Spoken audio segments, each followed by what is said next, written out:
Hello students, welcome to my next video. This video belongs to class 12 synthesis.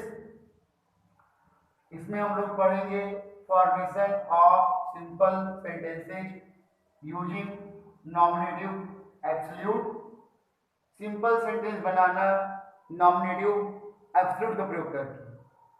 तो सबसे पहले हम लोग जान लेते हैं कि नॉमिनेटिव एब्सोल्यूट क्या होता है। मैंने लिखा भी है, नॉमिनेटिव एब्सोल्यूट उस सब्जेक्ट को कहते हैं जिसे सेंटेंस में फ्री कर दिया जाता है।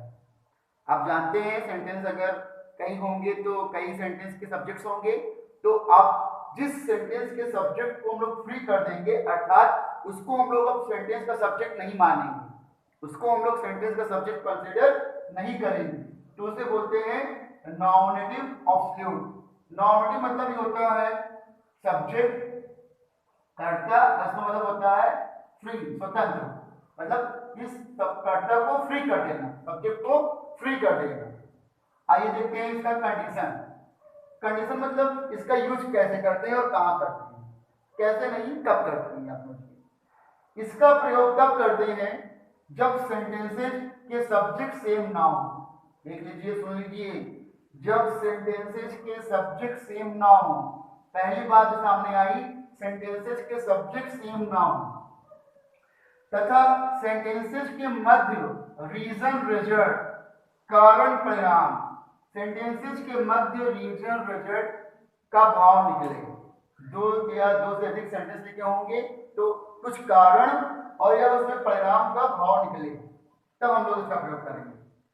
सिंथेसिस करते समय पहले कार्य हो, जो कार्य पहले हो उसी सेंटेंस के सब्जेक्ट को फ्री करते हैं, मतलब उसको हम लोग बनाएंगे नॉमिनेटिव एब्सोल्यूट। जो काम पहले पहले होते रहेंगे उसको हम लोगों को फ्री कर देना, उसको हम लोग को बना देना है नॉमिनेटिव एब्सोल्यूट। अब आइए इसका देख लेते हैं स्ट्रक्चर कैसे बनता है। स्ट्रक्चर पे ध्यान दीजिएगा friends.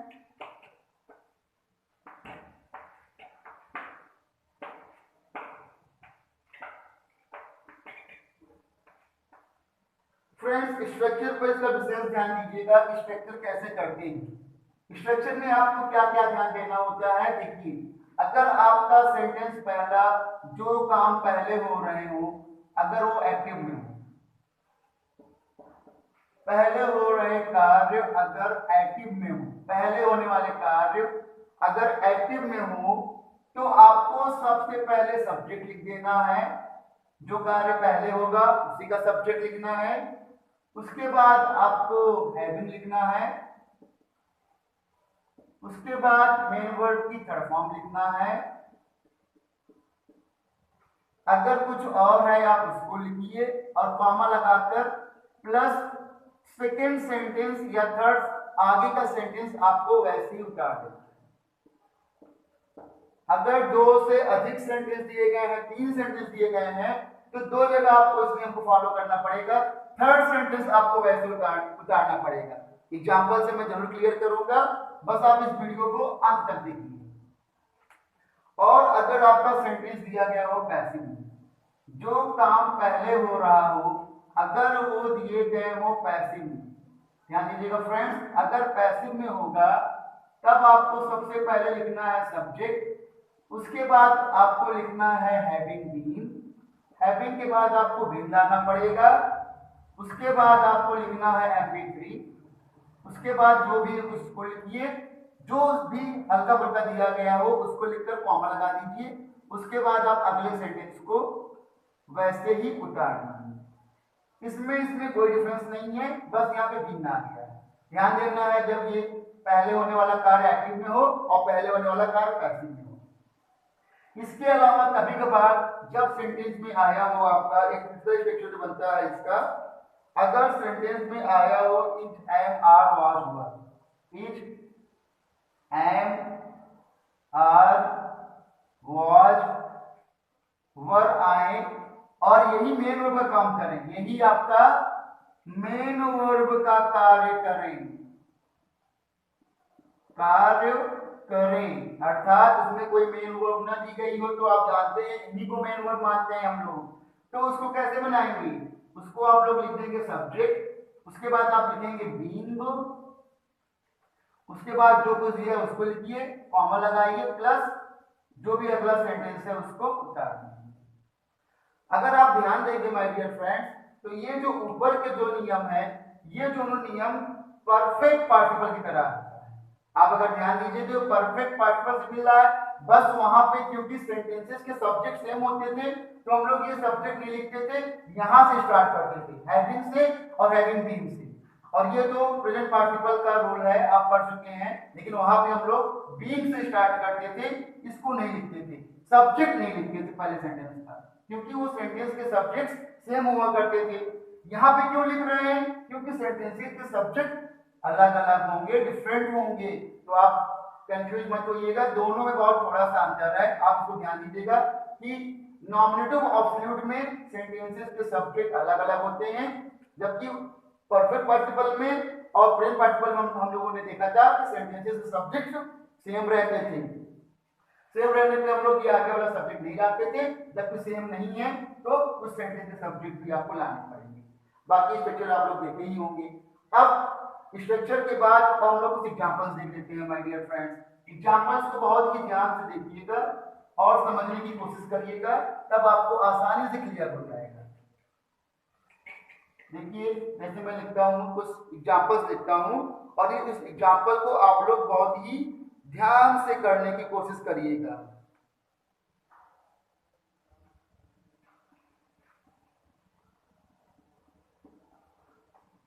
The police arrived, the cats ran away। तो माय डियर फ्रेंड्स, आप देखिए पहले काम कौन सा हो रहा है, पहले तो पुलिस आएगी ना, उसके बाद तो कैट्स भागेंगे। तो आप यहाँ कंडीशन देखिए, सेंटेंसेस के सब्जेक्ट अलग अलग हैं, सब्जेक्ट आप देखिए, एक सब्जेक्ट ये है, एक सब्जेक्ट द कैट्स है, सब्जेक्ट अलग अलग हैं, और रीजन है कि पुलिस आई, जिसकी वजह से रिजल्ट निकला कि चोर भाग गए। और आप देखिए ये सेंटेंस आपका एक्टिव में है। माय डियर फ्रेंड्स, अब आप क्लास 12th में हैं तो आपको एक्टिव पैसिव पहचानना पड़ेगा। आप सीखिए कैसे होता है, जब थर्ड फॉर्म में सेकंड फॉर्म आती है, कोई यहाँ पे वर्ब ना आए, तब वो पैसिव में नहीं एक्टिव में होगा। अभी मैं पैसिव में आएगा तो आपको बताऊंगा कैसे पैसिव में होता है। अब देखिए कैसे बनाएंगे, मैंने क्या कहा था, आपको सब्जेक्ट लिखना है। सबसे पहले जो काम पहले हो रहा है तो लिख दीजिए, the police having arrived, the police having arrived, comma लगाकर दूसरा सेंटेंस लिख दीजिए, that the cats ran away। ये हो गया डियर फ्रेंड्स। अगला एग्जांपल देखते हैं my dear friends. the father died, the eldest son sat on the throne। अब अगर आप यहां भी देखेंगे माय डियर फ्रेंड्स, तो ये सेंटेंस भी आपका एक्टिव है, और पिता की मृत्यु के बाद बड़े बेटों को गद्दी पर बैठना पड़ा, तो आप उसी नियम से बनाइए जो आप बनाए थे। द फादर आप पहले लिखिए। अब देखिए इसी सेंटेंस के सब्जेक्ट को हम लोग फ्री कर दे रहे हैं, ये सेंटेंस के सब्जेक्ट को फ्री कर दिए। The father having died, comma दूसरा सेंटेंस लिखेंगे तो कैपिटल की बजाय स्मॉल हो जाएगा। The eldest son sat on the throne। The father having died, the eldest son sat on the throne। कुछ और एग्जांपल्स देख लेते हैं माय डियर फ्रेंड्स। आपको समझ में आया, मैंने बताया अगर एक्टिव में होगा तो subject plus having plus MP3 plus comma लगाकर दूसरा सेंटेंस आपको ऐसे उतार देना। और एक्टिव का भी था ये दोस्तों, अब अगला कुछ एग्जाम्पल देखते हैं।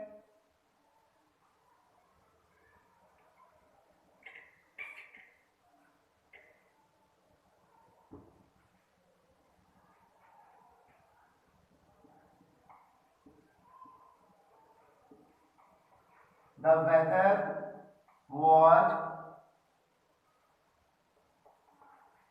stormy. The plane got late. पहला सेंटेंस है my dear friends, the weather was stormy, the plane got late. Dear friends, आप यहाँ पे देख रहे होंगे, देखिए वाज आया हुआ है, उसके बाद कोई वर्ब नहीं है। जब was is am are was were आए और वर्ब ना आए तो मैंने बताया था आपको बीइंग का नियम फॉलो करना है। We have to follow the rule of being. Being का नियम कैसे बताना है माय डियर फ्रेंड्स, देखिए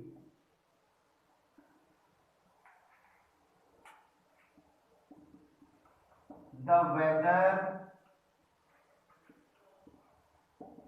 being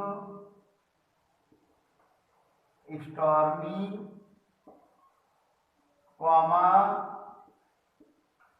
the plane got late। The weather being stormy, देखिए it am are was by तो मेन वर्ब की तरह हो, तो सब्जेक्ट के बाद आपको बीइंग लगाना है, उसके बाद जो भी हो आपको लिख देना है।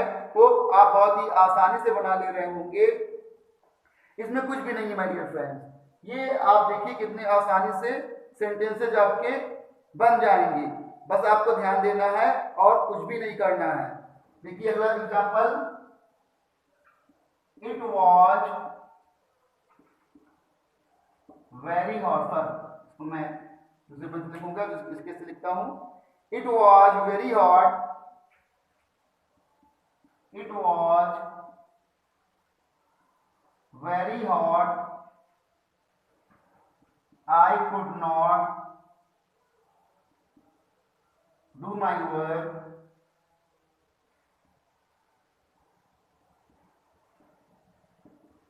सेटिस्फैक्ट्री। देखिए इट वॉज वेरी हॉट। अब देखिए सेंटेंस सब्जेक्ट सेम है कि नहीं सेम है, तो आपको मिलेगा कि सेंटेंस सब्जेक्ट सेम नहीं है और is am are was were आया हुआ है, कोई मेन वर्ब नहीं आया हुआ है, तो आपको इसी नियम को फॉलो करना पड़ेगा। जब आप इस रूल को फॉलो करेंगे तो आराम से बनाएंगे। इट को आपको लाना पड़ेगा पहले, उसके बाद बीइंग लाना पड़ेगा। It being very hot, comma I could not. I my dear friends अगर अकेले आता है तो उसको चाहे बीच में चाहे जहां आए कैपिटल में लिखा जाता है। आई could not do my work satisfactory. बहुत ही आसानी से आप बना सकते हैं, कुछ भी नहीं करना है, बस स्ट्रक्चर देखिए, if am are was were I तो आपको बीइंग का प्रयोग करना है, और अगर एक्टिव में हो तो सब्जेक्ट प्लस हैविंग का प्रयोग करना है। और अब आप देख लेते हैं कुछ, अगर कोई सेंटेंस हमारा पैसिव में हो तब कैसे बनाएंगे। अब बहुत ही ध्यान से देखिए कैसे, जब पैसिव में होगा तब आप सेंटेंसेस को कैसे बनाएंगे।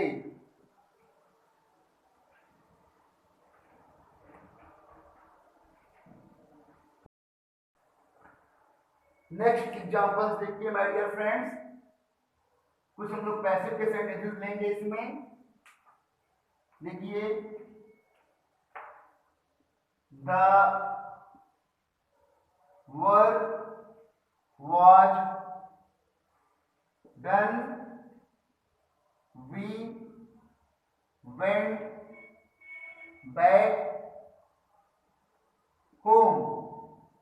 Etch am are was were के बाद माय डियर फ्रेंड्स जब थर्ड फॉर्म लिखी होती है तो वो पैसिव में होता है, तो आप इसको कैसे बनाएंगे। देखिए द वर्ड लिखेंगे, अब आपको यहाँ पे हैविंग बीन लाना पड़ेगा। हैविंग बीन डन, फिर कॉमा लगाइए, और वी वेंट बैक होम। एक एग्जांपल और लेते हैं। देखिए, जब पैसिव में हुआ तो हैविंग बीन का प्रयोग करना है और अगले सेंटेंस को आपको वैसे उतार देना है। एक एग्जांपल और लेते हैं माय डियर फ्रेंड्स। देखिए, the captain was killed,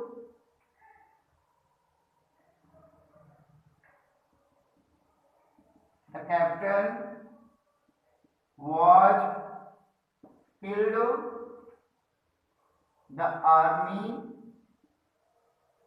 fled।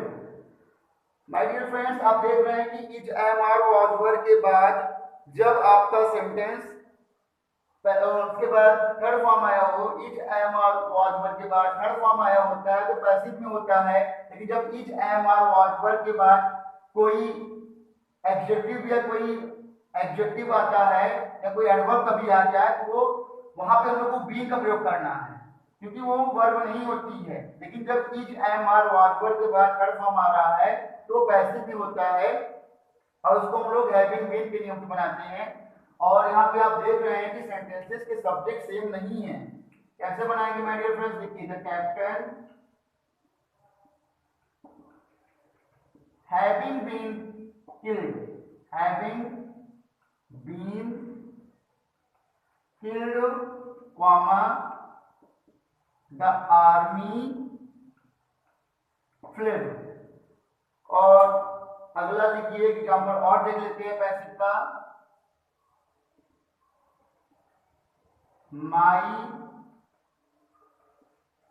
my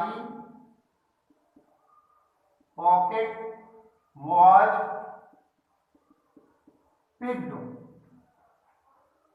I had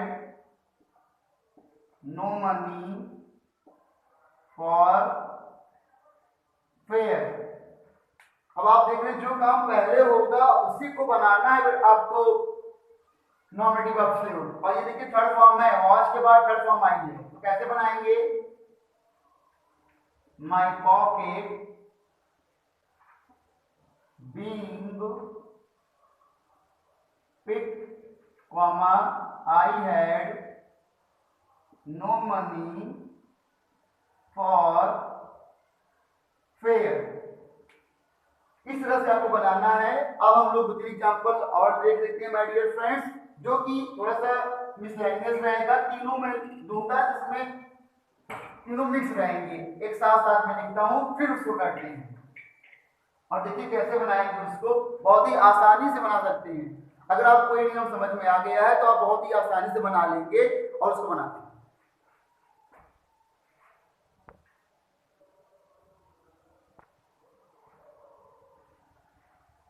dear friends, देखिए अगला एग्जांपल, द प्रिजनर वाज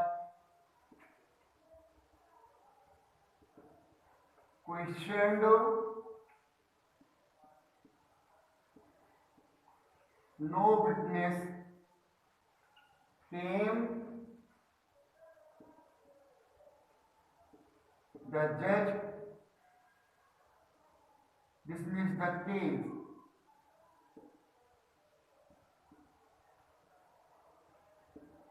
अब माय डियर फ्रेंड्स, इसमें तीन सेंटेंस आए हुए हैं। The prisoner was questioned, no witness came, the जज डिसमिस्ड द केस।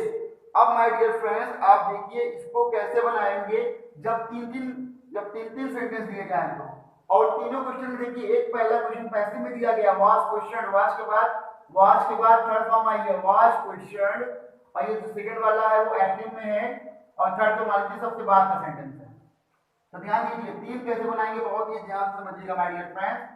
पहला तो पैसिव में है तो आप जानते हैं कि हैविंग बीन का प्रयोग करना है। द प्रिजनर, बहुत ही बढ़िया एग्जांपल है। द प्रिजनर, यहां पे आपको लाना पड़ेगा हैविंग बीन क्वेश्चनड। और मैंने कहा था अगर दो से अधिक सेंटेंसेस दिए जाए,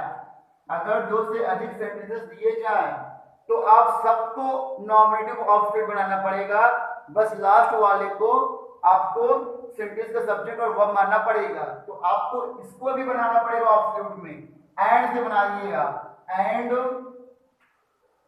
no witness, no witness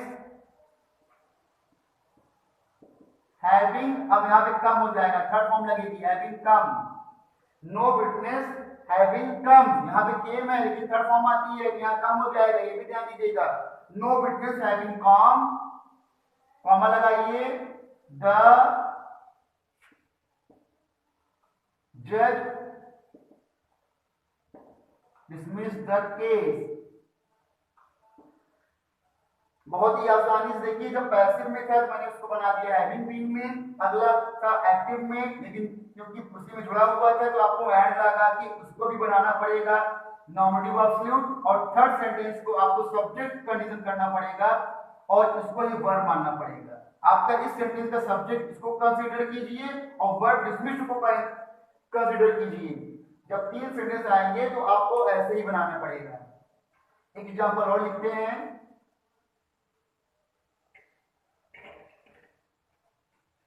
it was very cold outside,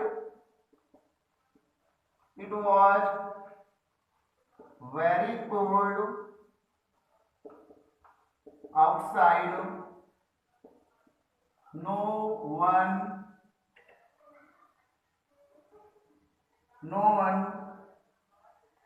came, it was very cold outside, बाहर बहुत ठंडी है, कोई भी नहीं आया।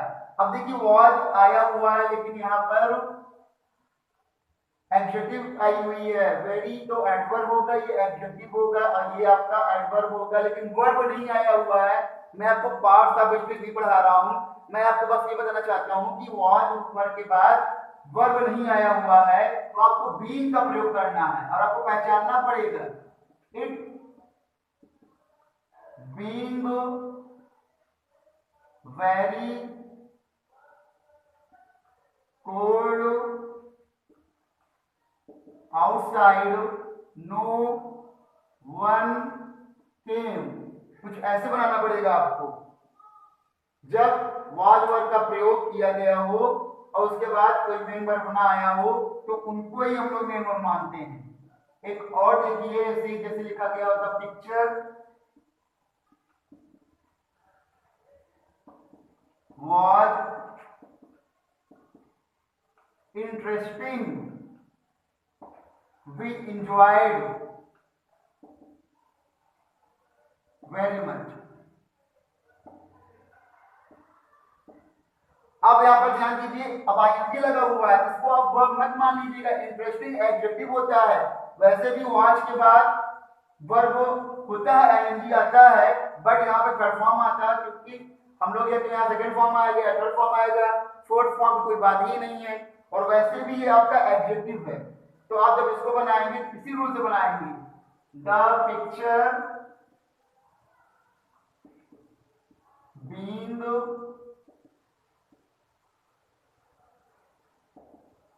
Interesting, comma we enjoyed very much। My dear friends, आप बहुत ही आसानी से बना सकते हैं, इसमें कोई भी आपको प्रॉब्लम नहीं होनी चाहिए। देखिए कैसे आसानी से बना सकते हैं आप, अगर आप ध्यान से सुनेंगे तो आपको समझ में आएगा। एक सेंटेंस और देखते हैं माय डियर फ्रेंड्स, तीन सेंटेंस वाला।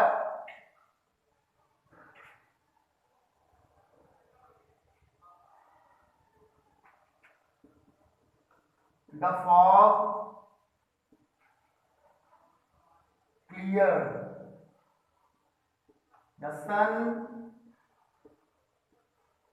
rose, the lighthouse was seen from the distance, seen from the miles या from the distance, ये लिख दीजिए। The fog cleared, थोड़ा साफ हो गया, सन निकल आया और लाइट हाउस अब दिखाई पड़ रहा है आपको दूर से।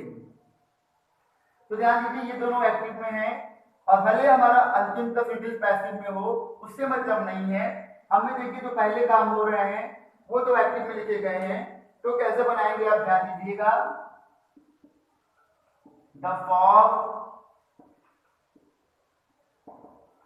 हैविंग क्लियर्ड, कॉमा लगा के, कॉमा मत लगाइए क्योंकि जो सेकंड भी आप कोशिश जुड़ेगा।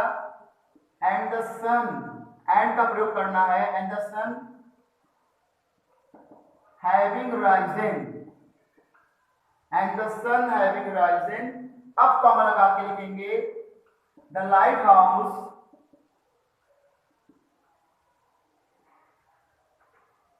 was seen from the distance।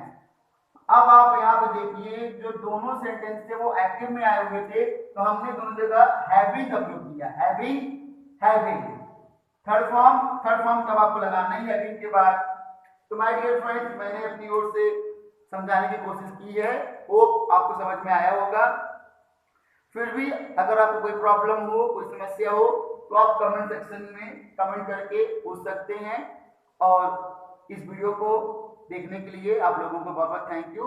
और ये वीडियो क्लास 12 के लिए बहुत ही इंपॉर्टेंट है। Thank you.